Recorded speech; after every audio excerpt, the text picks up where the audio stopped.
Welcome, first of all.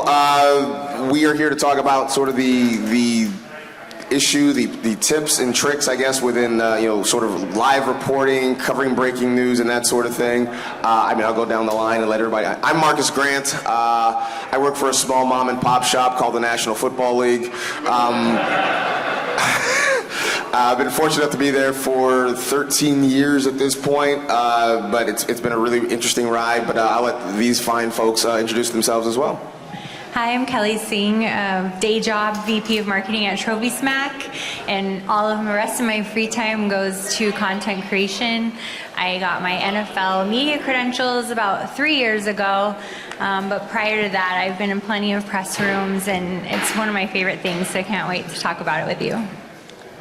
Jeff Ratcliffe, SiriusXM, CBS Sports, FTNFantasy.com, promo code RATPACK for 10% off. And I think this is a great topic, though, because interviews are, they can be very challenging, and doing the responsible thing in those interviews takes a lot of prep work in advance. So I'm really glad that we have the opportunity to talk about this today. As Jeff mentioned, obviously getting interviews, players, coaches, that sort of thing. I mean, we all love that. We all want to try to get that sort of inside information. It can be a delicate thing, and I think especially when you talk about the fantasy space, because while the industry has grown and the game has grown and everybody plays, I do sense there's still some apprehension from players, from especially coaches, teams in general, still sort of get a little bit squeamish when they know they're talking to people who are sort of in the fantasy content creation space. And so I think as we have gotten bigger and we're starting to get more access as an industry, I think it is really incumbent upon us to sort of be professional, be prepared, shouting questions like, how many times are you gonna get the ball this week? Like, it just doesn't, that's sort of the thing they're afraid of. So I'll start asking, because like Kelly, you did some Super Bowl interviews that the clips went viral there. I thought were very well done, some very insightful questions. So for you, when you were, you're going to be in a situation where you're interviewing players, coaches, what sort of things do you do to prepare for that? Yeah, for sure. That's a great question. The things that I do in advance is try and figure out who's going to be at the press event, first of all.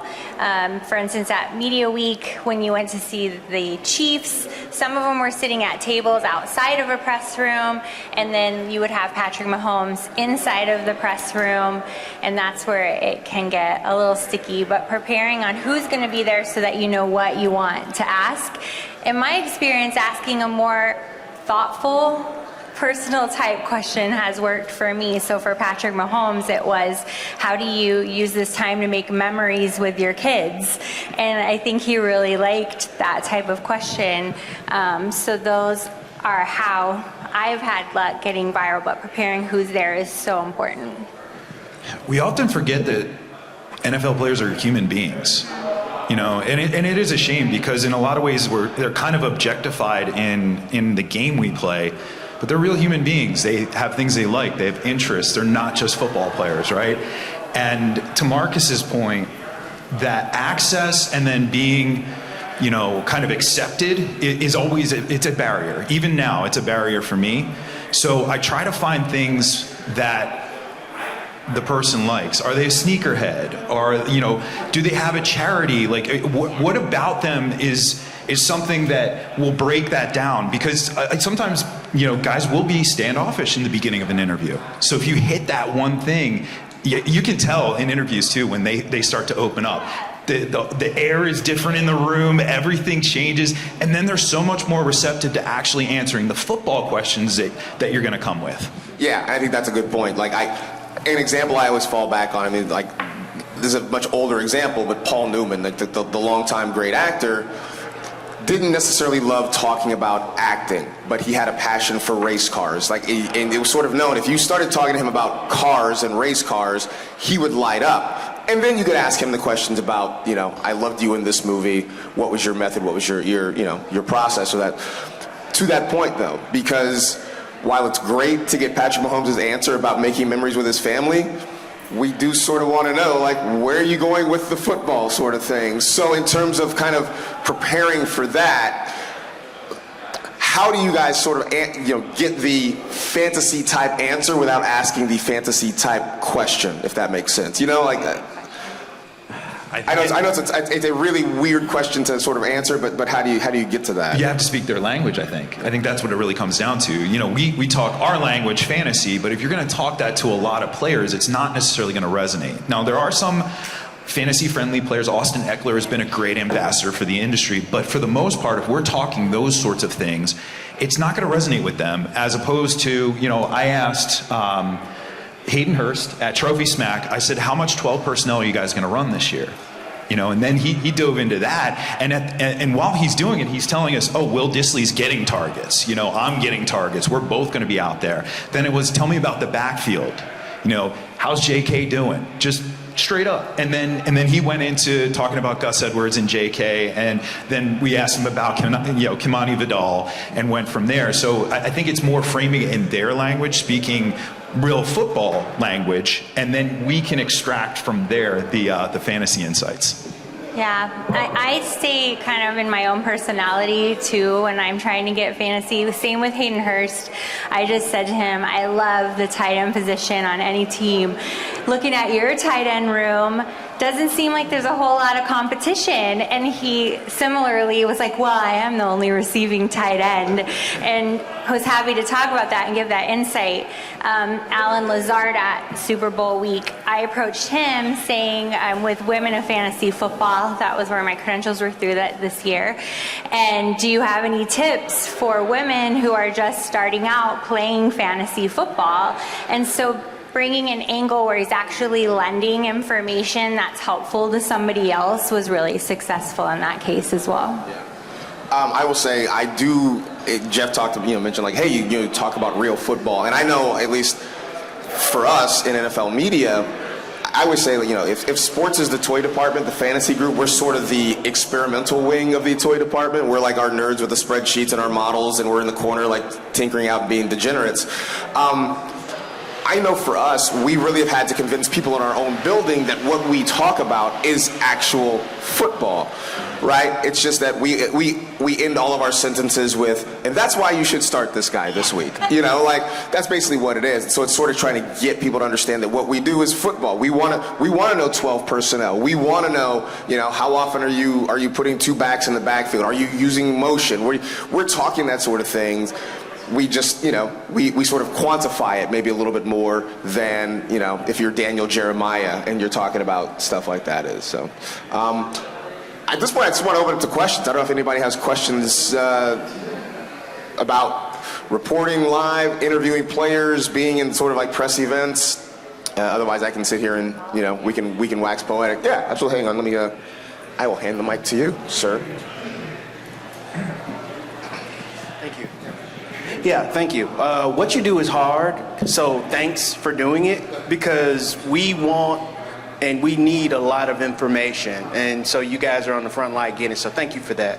I wanted to kind of get your perspective on how you balance out what is a good interview versus a bad interview, and how do you actually get the real information that we're looking for. How else do you kind of pull it out, for a fantasy guy, because you can talk football and all, but we all want stats and stuff like that. So how do you actually go about doing that? I can tell you what I think the number one mistake is in interviews that would lead them to potentially be bad.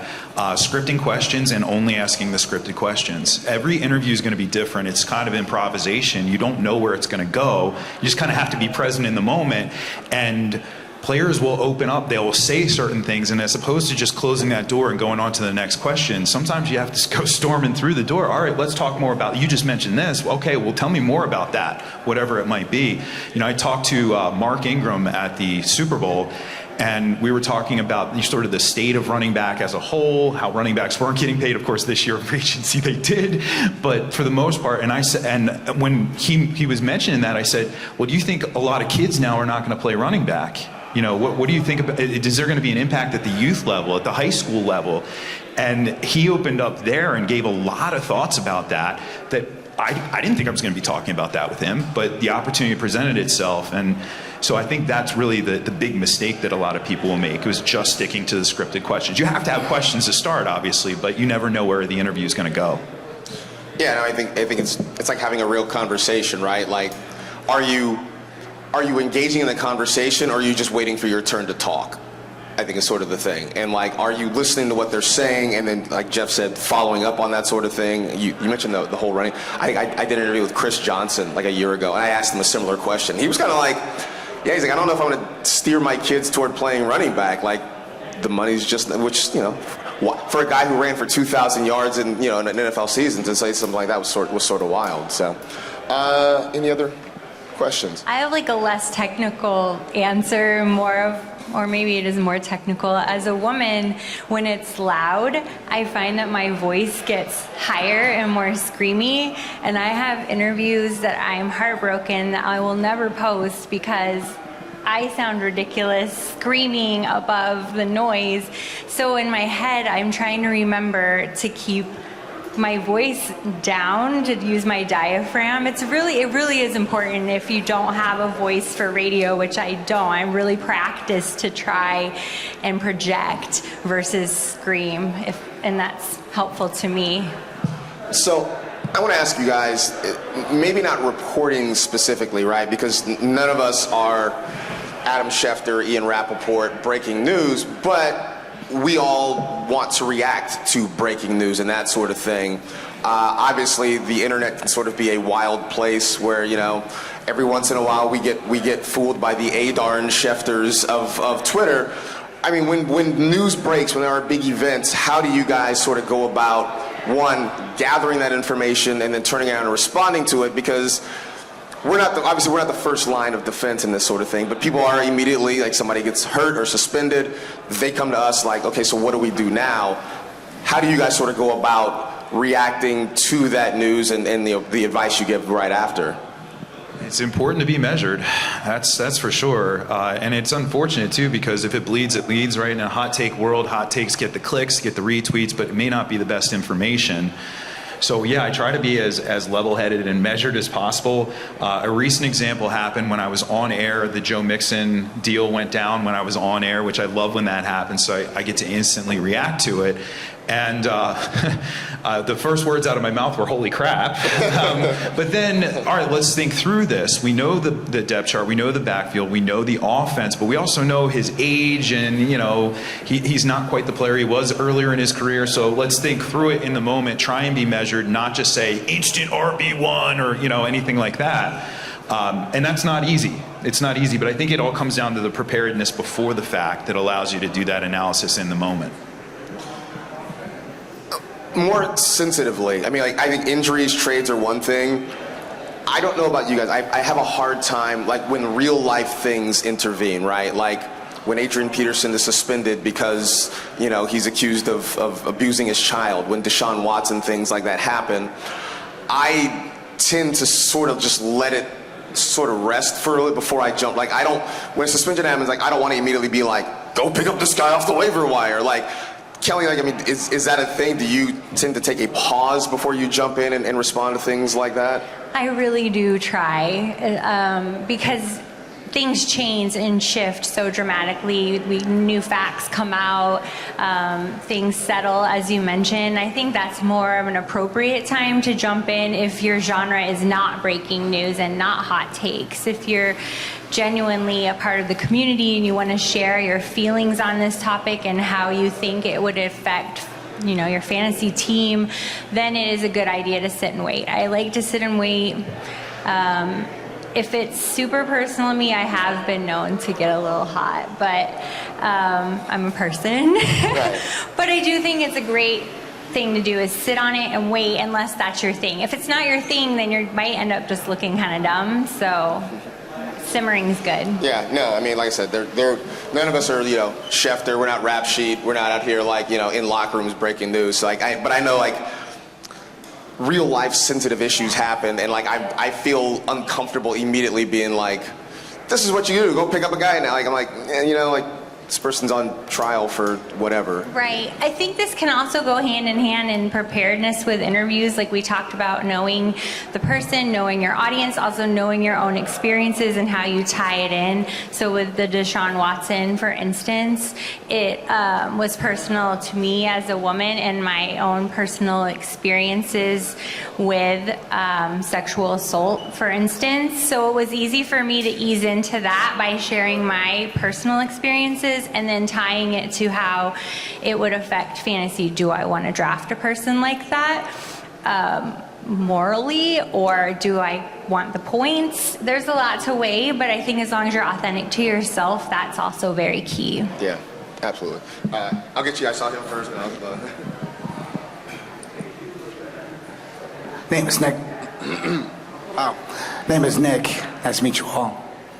My voice is starting to get really hoarse. it's Sunday. We all feel that way. All right. Well, thanks. Appreciate it. My question is, when you guys are doing, because you guys are in like the first line of defense for like breaking news, when it comes to like contacting like public relations and actually having sit-down interviews, is there like a certain gatekeeping, or is there a certain type of like reaching out that you have to do in order to prepare yourself for, like, obviously researching and doing things that are in the grand scheme of things keeps you in a mindset of, all right, I got the information I need to do, researching everybody, the background.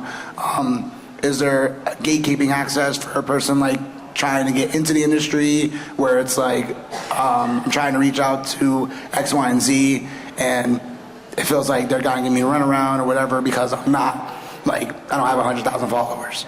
Like, I'm not sure if you guys ever experienced that early on in your careers or still do that, but can you guys go a little bit more in depth? Because sometimes I still see that, and it's like, is it because you don't really mess with the person, like, or is it like you just don't want to give them the access? Like, do you think it's based on a judgment?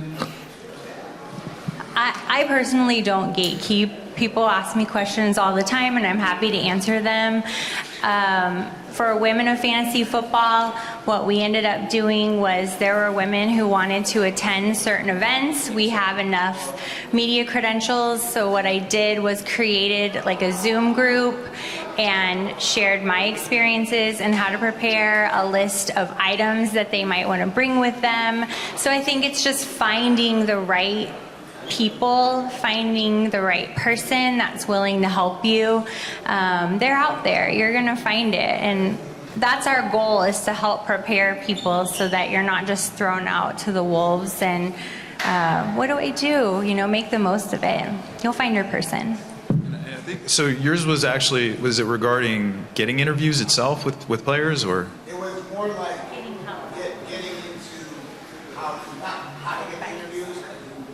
If you're going to research, you are prepared. It's more about like how can you build your connections with Yeah. like those people. Yeah. Reps, Yeah. how can you consistently get that connection with that? It's hard. That you are still in there. It's about you. Like, obviously, you do a great job and everything. It's like, all right, but maybe you can keep that up. Sure, it's difficult. Obviously, You're going to have easier access to certain people and then harder access to other people. That's part of the problem. Like, you know, I'm at CBS and I can get some of those guys to come on, and I have, like Phil Simms, for example. I get him. Couldn't get Romo. Can't get Romo. Not going to happen. Not going to happen. So there's different levels there, different access that you have to these guys. But, you know, if you're trying to get these interviews, if it's for a podcast, for videos, whatever, just keep asking. You know, that's all you can really do. And the worst thing they're going to say is no. But if you knock on enough of those doors, a few of them are going to open up for you. And then that's all it takes, right? Just that one entry point, and then it starts to go from there. And then also to your benefit, you'll get more experience interviewing those folks too. Hi, my name is Jared. I just had a question regarding going back to what you guys were talking about, like dealing with sensitive subjects just outside of football, right? Obviously, the sexual assault crimes, things like that, right? I agree with you guys that taking a measured approach and oftentimes holding your tongue as reporters is often the best way to go. But there is definitely a segment of people out there, fans, who will treat silence as violence, right? How do you kind of balance out the pressure from that while also kind of understanding that it's probably best to hold your tongue as well sometimes? Well, that is really tough. So I think it's okay to acknowledge things too. Like, there is an elephant in the room when we're talking about a suspension for something bad, and then we also have to spin it back to fantasy. But, you know, I will often say on the radio show, like, this is Sirius XM Fantasy Sports Radio. I ultimately eventually will have to get to that topic. But in the beginning, you know, for example, and this could have been a whole lot worse than what it really was, the Rashee Rice stuff, you know, I didn't talk about fantasy initially. I talked about, like, hey, we're lucky nothing bad happened. This was really stupid, very, very stupid, and hopefully he learns from it. And yes, he ultimately is going to be punished by it, but let's acknowledge that the human aspect of it first. And then, yes, we still do have to come back to the fantasy stuff. But to Kelly's point as well, sometimes it's a lot worse, unfortunately. And maybe not in that first discussion are we there. You know, and it's, I think there's a responsibility there too, to show people, hey, we can talk about the issue first and prioritize it as it should be, and talk about it with you guys, the audience, or, you know, if you're doing it as well with your audience. I think there is that responsibility there. Want to add to that? Yeah, sure. Yeah, I love what you said too, because you're right. At some point, you do fantasy football content, and so I find myself saying a lot of, like, look, this is a fantasy football show. We have to sort of spin this back to it. Like, this is an awful, terrible thing. You know, Deshaun Watson accused of, you know, multiple dozens of sexual assault crimes. It's a really, really terrible thing. We're a fantasy football show, so now I have to tell you what this means for Amari Cooper, right? And, like, you know, it's always awkward. It's never an easy transition, but you sort of have to acknowledge who you're talking to and what your job is. And so there is sort of that moment of, like, yeah, let's be human about it and talk about, you know, this is a terrible thing, and I hope this never happens to anyone, but understanding that, like, yeah, now I got to figure out, you know, what this means for somebody's target share too. So there's no easy way to do it. It's always going to be awkward and kind of uncomfortable, and you just sort of have to kind of acknowledge that and, you know, kind of go on. Yeah.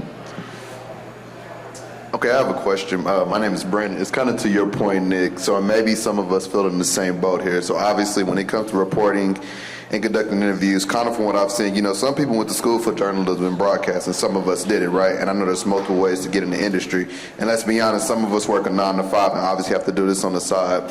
So from the three of you all, what is something maybe of an advice that maybe you can point to that maybe if we are in a situation like that, we work the 9 to 5, we don't have necessarily a degree in that, that maybe can maybe propel us to get us our foot in the door, and maybe coming to things like this is helpful because obviously you can network, but what if someone's just kind of feeling that way? It's like, man, how can I get in? I'm doing this and I'm doing that, and maybe just kind of get to the level where you all at. I'm sure you all want to get to another level, so what's kind of maybe something you all can point to? I know you said you do, I think, VP of marketing, so you know you kind of do this on the side, so maybe you kind of understand where I'm coming from. How can you kind of necessarily get to that level and go from there?